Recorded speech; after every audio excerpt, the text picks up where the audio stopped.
رحم فرما میرے مولا۔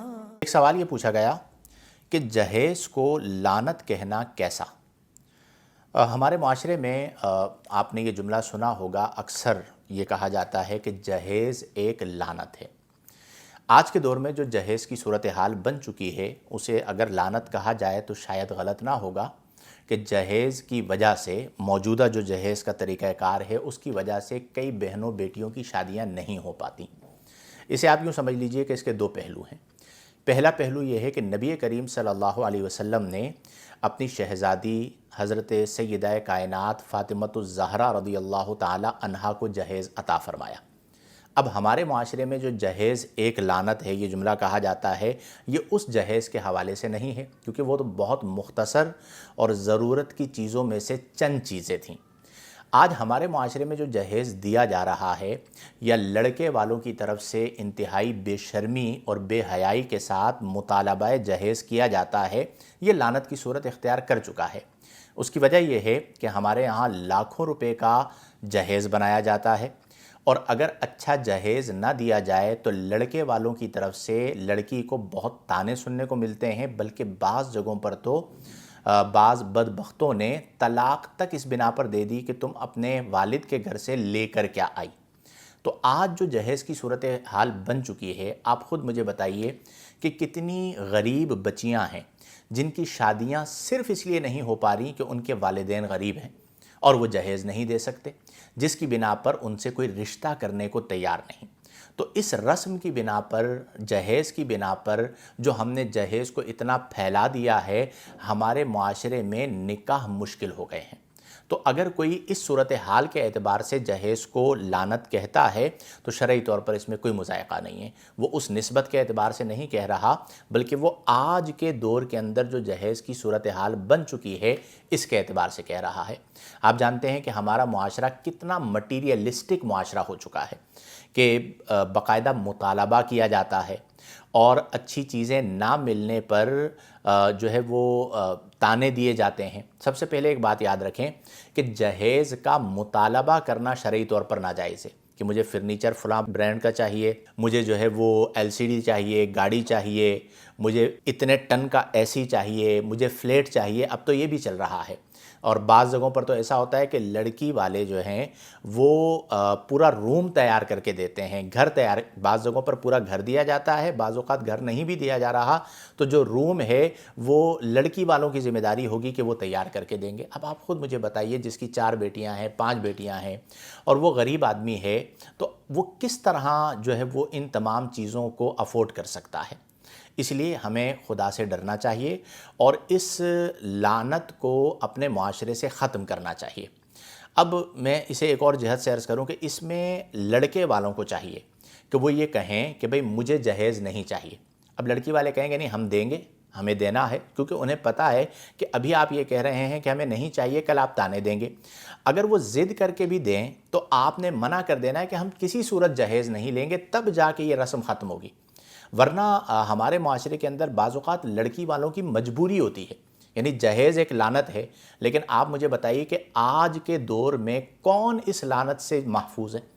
باقاعدہ اس لعنت کا مطالبہ کیا جاتا ہے۔ جہیز ایک لعنت ہے لیکن مجھے جہیز چاہیے، تو یہ لعنت کا مطالبہ کیا جا رہا ہے۔ پھر اس لعنت کا طوق اپنے گلوں میں خود ڈالا جاتا ہے، اور اس میں عوام بھی مبتلا ہیں، خواص بھی مبتلا ہیں۔ دونوں طرفوں کو آپ دیکھ لیجئے۔ کئی جگہوں پر لڑکی والوں کی مجبوری آپ کہہ سکتے ہیں کہ انہیں یہ پتہ ہے کہ یہ بے شرم لوگ ہیں، بے حیا لوگ ہیں، مٹیریلسٹک لوگ ہیں، اگر ہم انہیں نہیں دیں گے تو ہماری بچی کی زندگی مشکل ہو جائے گی، تو وہ مجبوراً دیتے ہیں، مذہبی افراد بھی دیتے ہیں چونکہ ان کی مجبوری ہے۔ تو جب تک من حیث القوم ہم اس کا بائیکاٹ نہیں کریں گے، بعض دنیا کے اندر ایسی اقوام ہیں کہ جہاں پر جہیز جو ہے وہ لڑکی والوں کی ذمہ داری نہیں ہوتی، لڑکے والوں کی ذمہ داری ہوتی ہے، یعنی وہاں پر جہیز کا سارا اہتمام لڑکا کرتا ہے۔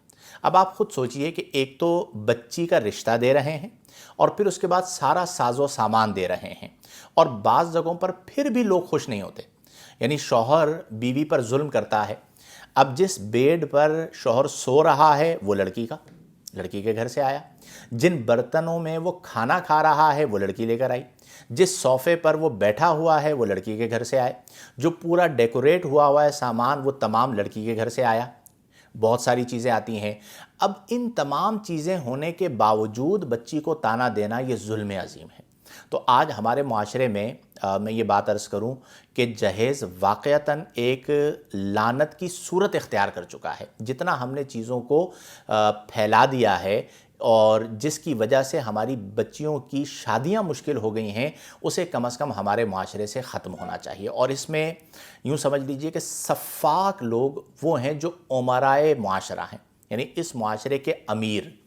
وہ یہ نہیں دیکھتے کہ غریب بچیوں کے دلوں پر کیا گزر رہی ہے۔ وہ اپنی بچیوں کی شادی میں 2 کروڑ روپے 3 کروڑ روپے خرچ کر دیں گے، اور اس بات کی بھی اب تمیز نہیں ہوتی کہ حلال کے خرچ کر رہے ہیں یا حرام کے خرچ کر رہے ہیں۔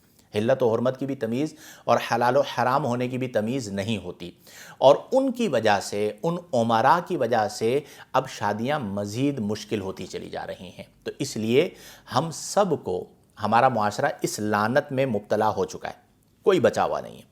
اب اس لعنت سے ہم نے جان چھڑانی ہے تو ہمیں من حیث القوم جہیز کا بائیکاٹ کرنا پڑے گا، اور یہ خاص طور پر لڑکے والوں کی طرف سے ہونا چاہیے، اور وہ فورس کر کے کہہ دیں لڑکی والوں کو کہ کسی صورت ہم جہیز نہیں لیں گے، اور واضح کر دیں کہ ہماری طرف سے آپ کو کوئی شکایت نہیں ہوگی۔ تب جا کے اس ناجائز صورتحال سے ہم اپنے دامن کو بچا سکتے ہیں، اور ہماری بچیاں جو ہے ان کی شادیاں آسان ہو سکتی ہیں۔ ورنہ اسی طرح اگر معاملہ چلتا رہا تو آپ سوچئے کہ ہم پھر اس معاشرے کو تباہی کی طرف نہیں لے جا رہے تو کس طرف لے جا رہے ہیں۔ نتیجہ کیا ہوا؟ ان رسومات کی بنا پر شادیاں مشکل ہو گئیں، اور جہاں پر شادی مشکل ہو، بدکاری آسان ہو، تو پھر وہاں پر بدکاری عام ہوتی ہے۔ تو مٹیریلسٹک ہونے سے اپنے آپ کو بچائیں، اور لڑکے والے خاص طور پر، ایک تو انہوں نے بچی دی ہے، اب آپ اتنے گھرے پڑے لوگ ہیں کہ اگر آپ کو سسرال میں اچھا کھانا نہ ملے تو آپ گھر آ کر بچی کو ذہنی ٹارچر کرتے ہیں کہ میں تمہارے گھر گیا تھا، تمہارے ماں باپ نے مجھے کھانا جو ہے وہ ایک ہی ڈش لا کے رکھ دی، 4 ڈشیں نہ تھیں۔ اب کسی کی 4 بچیاں ہیں، 5 بچیاں ہیں، اور 4-5 داماد ہیں، وہ کس کس کو جو ہے وہ فیسیلیٹیٹ کریں بیچارے؟ ویسے ہی گھبرائے ہوئے ہوتے ہیں۔ جب بچی کے ساتھ ظلم شروع ہوتا ہے تو سسرال والوں کی طرف سے تحائف آنا شروع ہو جاتے ہیں، چونکہ انہیں پتہ ہے کہ انہیں تحفہ دو اور ان کا منہ بند کرو، ان کی اوقات یہ ہے۔ یہ گھٹیا لوگ ہیں، معذرت کے ساتھ۔ واقعتاً ہم نے اس معاملے کے اندر گھٹیا پن کی تمام حدود کو پامال کر دیا ہے۔ اللہ تعالی ہمیں عقل سلیم عطا فرمائے، اور یہ جو موجودہ صورتحال میں جہیز ایک لعنت کی صورت اختیار کر چکا ہے، اس سے ہم سب کو نکلنے کی توفیق عطا فرمائے۔ آمین بجاہ النبی الامین، وآخر دعوانا ان الحمدللہ رب العالمین۔ رحم فرما میرے مولا۔